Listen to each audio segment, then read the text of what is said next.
Você já acordou no meio da noite, com o coração disparado, tentando fugir de algo que não existe? Talvez de uma sombra sem rosto, de um vazio que se aproximava, ou de um grito que nunca saiu da sua garganta. Pesadelos. Não importa a idade, o lugar ou a época, eles sempre nos acompanham, como se fossem mensagens ocultas, enterradas em uma parte da mente que você não consegue acessar quando está acordado.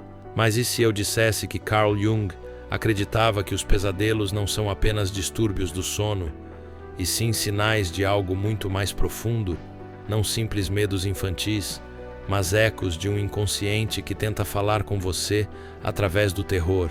Você já se perguntou o que sua mente está tentando esconder de você? Jung acreditava que os sonhos não eram apenas devaneios aleatórios.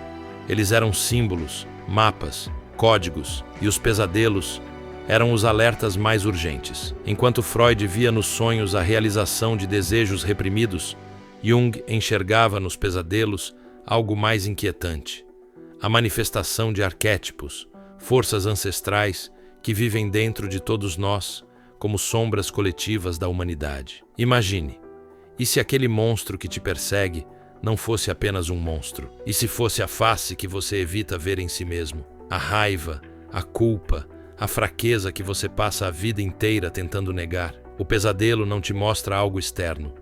Ele te mostra você. Você está pronto para encarar isso? Pense.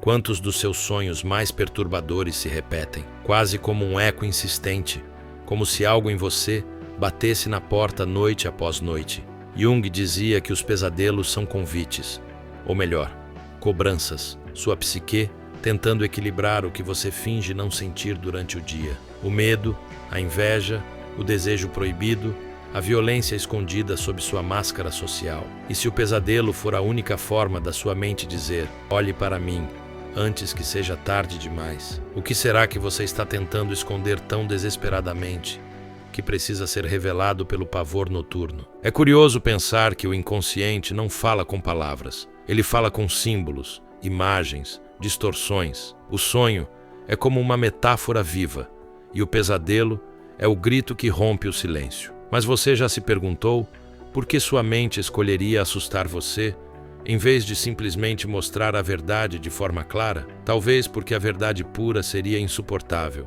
Talvez porque só o medo tem força suficiente para fazer você parar e prestar atenção. Quantas vezes você já ignorou sinais do seu corpo, da sua mente, até ser obrigado a encará-los? Não é exatamente isso que os pesadelos fazem? Jung falava da sombra, esse lado obscuro que todos carregamos, aquilo que não queremos admitir, mas que sempre encontra um jeito de se manifestar. O pesadelo é, muitas vezes, a sombra pedindo passagem. A violência que você jura não ter, o desejo que você enterra, a dor que você esconde. Mas aqui está a parte mais sombria. Quanto mais você ignora, mais violento o pesadelo se torna, como uma fera enjaulada que se alimenta do seu silêncio. Você já pensou que talvez o pesadelo não seja seu inimigo? Talvez seja sua salvação. Imagine a cena.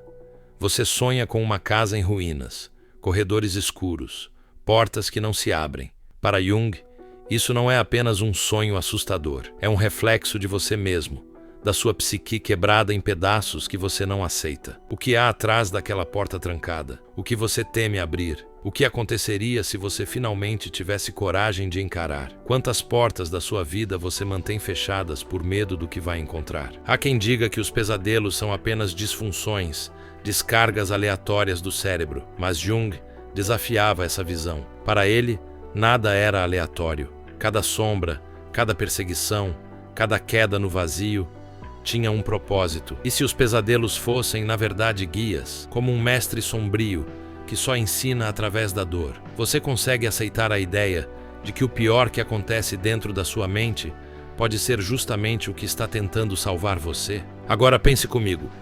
Por que os pesadelos são universais? Crianças, adultos, povos diferentes, culturas separadas por milhares de anos. Todos sonham com perseguições, quedas, monstros, sombras, como se o inconsciente coletivo estivesse tentando transmitir a mesma mensagem para toda a humanidade. Se os símbolos são universais, então o medo também é. O que será que estamos todos tentando esconder juntos? E aqui está o detalhe mais perturbador da teoria de Jung.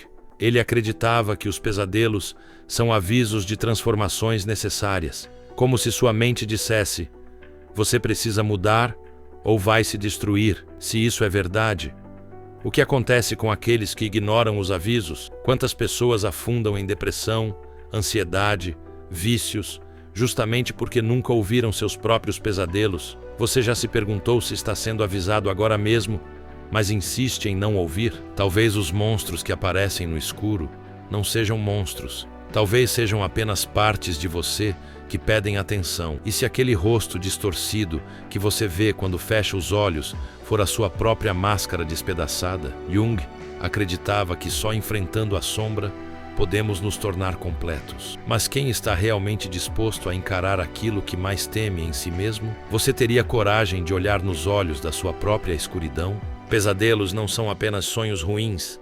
Eles são portas que podem se abrir para a sua própria destruição ou para a sua libertação, mas só se você aceitar atravessá-las. O inconsciente não negocia, ele vai bater até que você escute. Então a pergunta que fica é: o que você está fugindo enquanto dorme?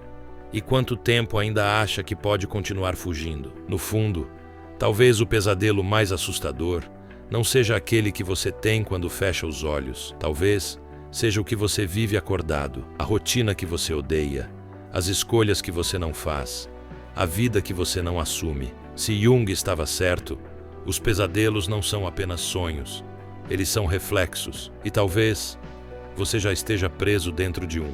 E agora eu te pergunto, se os pesadelos são mensagens e você continua ignorando, quem você acha que vence no final? Você ou a sombra que já habita em você?